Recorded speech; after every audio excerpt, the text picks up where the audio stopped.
Hi friend, ನಮಸ್ಕಾರ. ನಾನಿವತ್ತು ಬಿಸಿಲಿಗೆ ರುಚಿಯಾದ ತಂಪಾದ ಮಜ್ಜಿಗೆ ಸಾಂಬಾರು ಮಾಡೋದು ಹೇಗೆ ಅಂತ ತಿಳಿಸ್ಕೊಡ್ತಾ ಇದ್ದೀನಿ. ಹಾಗೆ ನೀವಿನ್ನೂ ನನ್ನ ಚಾನಲ್ಗೆ ಸಬ್ಸ್ಕ್ರೈಬ್ ಆಗಿಲ್ಲ ಅಂದರೆ ಸಬ್ಸ್ಕ್ರೈಬ್ ಆಗಿ ಬೆಲ್ ಐಕನ್ನ ಪ್ರೆಸ್ ಮಾಡೋದನ್ನು ಮರಿಬೇಡಿ. ಹಾಗೆ ಚಾನಲ್ನ ಸಪೋರ್ಟ್ ಮಾಡಿ. ಮೊದಲಿಗೆ ಒಂದು ಮಿಕ್ಸಿ ಜಾರ್ಗೆ ಸ್ವಲ್ಪ ಕೊತ್ತಂಬರಿ, ಒಂದು ಅರ್ಧ ಗಾತ್ರದ ಈರುಳ್ಳಿ, ಒಂದೆರಡು ಸ್ಪೂನ್ ಕಾಯಿ ಹಾಗೆ 1-3 ಟೇಬಲ್ ಸ್ಪೂನಷ್ಟು ಸಾಂಬಾರು ಪುಡಿ,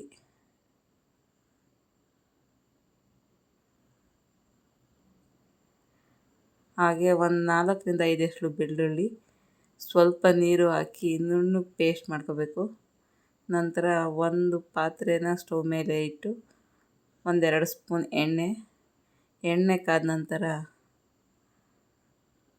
ಸ್ವಲ್ಪ ಸಾಸಿವೆ,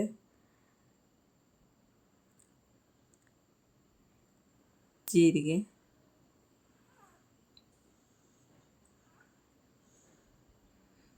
ನಂತರ ಸ್ವಲ್ಪ ಕರಿಬೇವು, 4-5 ಎಸಳಷ್ಟು ಬೆಳ್ಳುಳ್ಳಿ,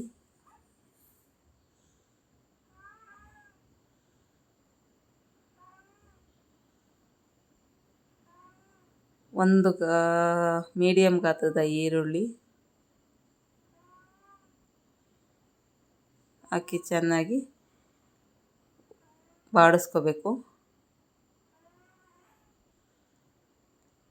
1 ನಿಮಿಷ ಬಾಡಿಸ್ಕೊಂಡಾದಮೇಲೆ ನಾವು ರುಬ್ಬಿಟ್ಕೊಂಡಿರೋ ಅಂಥ ಮಸಾಲೆನ ಸೇರಿಸಿ ಹಸಿ ವಾಸನೆ ಹೋಗೋವರೆಗೂ ಚೆನ್ನಾಗಿ ಕುದಿಸ್ಕೋಬೇಕು.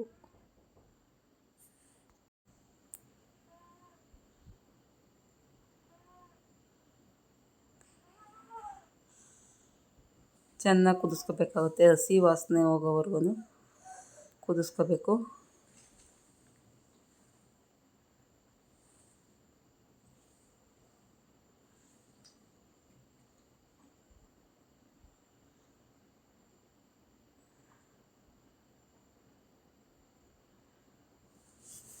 ಈಗ ಕುದ್ದಾದಮೇಲೆ ಮಜ್ಜಿಗೆ ಸೇರಿಸ್ಕೋಬೇಕಾಗುತ್ತೆ. ಅದಕ್ಕೆ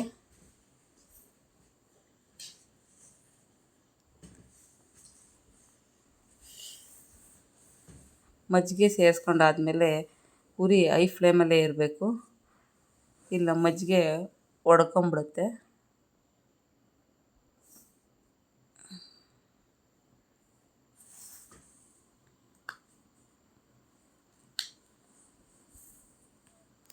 ಸ್ವಲ್ಪ ಕೊತ್ತಂಬರಿ,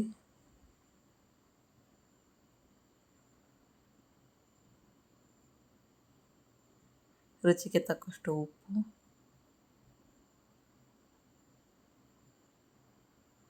ಸೇರಿಸಿ ಚೆನ್ನಾಗಿ ಕುದಿಸ್ಕೋಬೇಕು.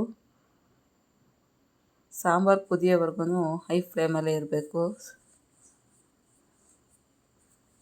ನೋಡಿ, ಈಗ ಬಿಸಿಯಾದ ರುಚಿಯಾದ ಮಜ್ಜಿಗೆ ಸಾಂಬಾರು ರೆಡಿಯಾಗಿದೆ.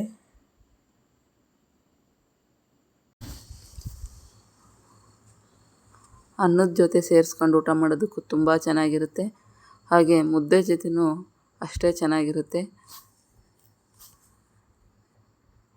ನೀವು ಒಮ್ಮೆ ಹೀಗೆ ಮಾಡಿ ಹೇಗಿತ್ತು ಅಂತ ಕಮೆಂಟ್ ಮಾಡಿ.